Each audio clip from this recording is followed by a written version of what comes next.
개미를 연구하는 사람이 개미를 관찰하면서 놀라운 사실을 발견을 했습니다. 100여 마리의 개미가 열심히 이동을 하는데 실제 먹이를 물고 다니는 개미는 20마리 정도였고 나머지는 휩쓸려 다니는 것이었습니다. 주일 성수 잘했더니 복을 받았다. 11조를 철저하게 했더니 복을 받았다. 건축 헌금을 작정하고 드렸더니 복을 받았다. 본질을 모르고 휩쓸려 다니면서 한때 한국 교회에서 간증의 단골 메뉴로 등장했던 사안입니다. 맞는 말이라고 해도 그것을 축복의 공식처럼 만들어버린 것은 복의 본질에서 너무 벗어난 것입니다. 누군가의 돋보이는 성공이나 성취한 좋은 결과만이 신앙 간증이라고 하면은 성경에 나타난 제자들의 간증은 나는 예수 믿다 망했다고 해야 될 것입니다. 이 간증자들의 경험은 결코 무시할 수 없는 아주 소중한 하나님의 간섭인 것은 틀림없습니다. 그런데 그것은 그러한 부류의 사람들을 예수님께 더 가까이 다가서도록 다루어 가시는 하나님의 은혜입니다. 11조는 우리가 생명처럼 여기는 물질보다 하나님을 더 사랑합니다. 그렇게 믿음의 고백을 실천하는 것입니다. 그래서 구원받은 백성이라고 하면 당연히 드려야 되는 것이고 드리면 축복받는다는 것이 아닙니다. 11조가 이 하나님의 것이라고 우리가 고백을 했다고 하면 남아있는 10의 9는 내 것일까? 그래서 내 마음대로 사용하면 되는 것인가? 여러분, 11조가 하나님 것이라고 하면 10의 9도 하나님 것입니다. 이 예배당 신앙과 예배당 밖의 삶이 얼마나 다른지 우리가 살피고 점검을 해야 할 것입니다. 정말 이 복을 받은 사람을 보면은 10의 9를 바르게 관리하고 바르게 사용할 줄 압니다. 주일이 주님의 날입니까? 그래서 주일 성수 잘하면 복을 받습니까? 맞습니다. 틀림없습니다. 그렇다면 월요일부터 토요일은 누구의 날입니까? 주일은 하나님의 날. 다른 날은 내 마음대로 사는 날입니까? 왜 우리가 주일을 구별해서 지키는가? 그날을 거룩하게 드림으로 은혜를 힘입고 한 주간의 삶도 하나님의 기쁨이 되며 살기 위함입니다. 이 잘못된 기복신앙과 교회를 이분법적인 논리로 잘못 접근하는 것 때문에 교회는 거룩한 곳, 세상은 죄악으로 가득한 곳으로 구분을 했고 교회에서 하는 일은 거룩한 일, 교회 밖에서 하는 일은 세상 일로 구분해 놓았습니다. 주일 성수하면 복 받는다. 11조 잘하면 복 받는다. 그렇게 복을 구걸하게 하는 인생들이 예수님의 이름을 팔면서 휘젓고 다녔습니다. 또 다른 부류는 거대한 콘크리트와 벽돌 덩어리로 된 건물을 향해서 성전이라고 하는 이름을 부여하고 그것을 건축해야 복을 받는다며 구약성경 느헤미야와 학개서를 이용해서 현혹했습니다. 교회를 건축하느라 이 빚더미에 오르고 땀과 눈물이 고스란히 묻어있는 헌금은 그것을 변제하느라고 주님 나라 본질은 외면당했습니다. 교회들은 하나님 나라 부흥이 아닌 은행 부흥을 시키는데 그렇게 일조를 했습니다. 여러분, 예배당 건축이 하나님의 간섭이 있으면 당연히 제대로 바르게 건축되어야 되는 것이 맞습니다. 다만 이 욕망에 사로잡힌 부류들 때문에 진실되고 가난하게 사는 진짜 목사들과 성도들의 가슴을 무너뜨립니다. 축복과 성공, 지상주의가 결합된 이 간증 문화는 그래서 위험해 보입니다. 주일 성수 잘하고 건축원금 넉넉하게 드렸고 11조 한 번도 빠지지 않고 감당한 집사, 권사, 장로들 중에서 문제의 연속으로 인한 고난 상황을 어떻게 무엇으로 권면할 수 있는지 답해야 됩니다. 예수를 믿어도 어려움을 당하는 이유는 여러 가지가 있기 때문에 함부로 적용을 해서는 안 됩니다. 지금은 어려워도 천국에서 모두 갚아줄 것이야. 그런 가식성 위로도 남발하지 않아야 됩니다. 이 어려운 원인의 단편적인 면이긴 합니다만 저는 그 디모데후서 3장에서 찾을 수 있다고 생각을 합니다. 사람들은 예수를 믿어도 자기를 사랑하고 돈을 사랑하고 자랑하고 싶어하고 교만하고 감사하는 것 잊어버렸고 선한 것을 좋아하지 않고 경건의 모양만 있다고 한 것입니다. 한마디로 예수를 믿지만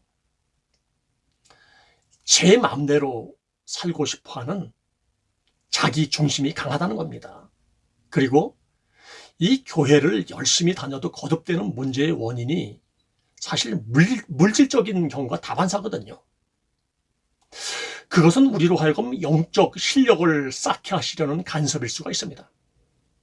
여러분, 이 물질 영역은 일반 은총 분야입니다. 그래서 열심히 게으르지 않고 그렇게 일을 하면 되는데 의외로 예수 믿는 사람들이요 성실하지 않습니다. 그냥 하나님이 하시겠지 하는 막연한 그런 기회주의자가 제법 있습니다. 그래서 나는 정말 예수님을 인격적으로 만나고 있는지 휩쓸려 다니고 있는지 점검이 필요한 것입니다. 다시 언급하지만 사람은 본능적으로 예수를 믿어도 내 중심으로 살아갑니다. 내가 스스로 좋은 것과 나쁜 것을 구분하고 옳고 그른 것을 판단을 합니다. 선과 악이라고 하는 것을 나의 잣대로 선을 다 그어 놓습니다. 거짓말을 잘하던 사람, 남을 위해서 밥 한 번 사지 않은 사람, 말이 많은 사람, 소심한 사람, 화를 잘 내는 사람, 자기만 아는 사람들이 예수를 믿는다고 바뀔 것으로 여러분 생각합니까? 그렇지 않습니다. 성품은 그대로 있습니다. 예수님 은혜로 잠시 덮여 있어서 힘을 쓰지 못하고 있을 뿐입니다. 속된 말로 은혜 떨어지면 본성은 어김없이 드러나게 되어 있습니다. 나의 자아가 무너지지 않고 기도만 하면 된다라고 하는 착각에서 우리가 벗어나야 됩니다. 하나님을 기뻐하는 삶으로 변화를 받아야 고립됐던 삶이 새롭게 일어날 수 있습니다. 우리가 이 기도한다고 하는 것은 하나님으로부터 무엇을 얻어내려고 하는 것 이전에 내가 하나님을 이제 신뢰하겠다는 겁니다. 내가 하나님을 믿고 맡기겠다는 겁니다. 하나님 제일주의로 살아가겠다는 겁니다. 이 환경이라고 하는 그러한 어려운 장벽 너머에 나를 바라보시는 하나님을 그래서 인격적으로 만나야 됩니다. 나에게 물질이 많고 적은가 하는 그런 문제보다 그 물질을 어떻게 사용하고 있는지 가만히 한번 살펴보십시오. 다른 문제를 잠시 한번 우리가 생각해 보겠는데, 여러분 그 교회에서 사람들에게 상처를 받아서 교회 출석을 멈추거나 다른 교회로 옮긴 사람을 향해서 종종 권면하는 말들이 있습니다. 교회는 사람 보고 다니는 것이 아니고 하나님 보고 다녀야 되는 것이야. 교회는 이 죄인들이 모여있는 곳이기 때문에 항상 문제가 있다는 그런 논리이기 때문에 그럴듯해 보입니다. 교회를 다녀도 문제가 계속되는 이유 중에 하나가 바로 이렇게 그럴듯한 논리에 현혹당하기 때문에 그렇습니다. 그런데 그것은 말도 안 되는 소리입니다. 교회는요, 죄인이 변화되는 곳이에요. 그런데 변화가 없다라고 하면 그것은 건강한 교회가 아닌 겁니다. 사람은 사회적 동물이기 때문에 인간관계가 참 중요합니다. 그런 관점에서 교회 안을 가만히 들여다보면 정말 이곳에 하나님이 계시기는 한 것인지 의문을 갖게 하는 것이 사실입니다. 그래서 우리 교회 지체들은 애당초 본질적인 신앙 기초를 잘 세워야 됩니다. 그것은 내가 죽고 예수로 사는 것이 기초인데, 그것은 나의 기분대로 그동안 나의 스타일대로 막 사는 것이 이제 익숙하지 않아요. 이제 불편하기 시작하게 합니다. 교회는 각자 다른 부류의 사람들이 모여서 복음으로 하나가 되는 것입니다. 그것을 연합이라고 하기 때문에 교제의 힘이 필요한 것입니다. 이 축구 경기는 11명이 이제 90분 동안 경기를 하는데요.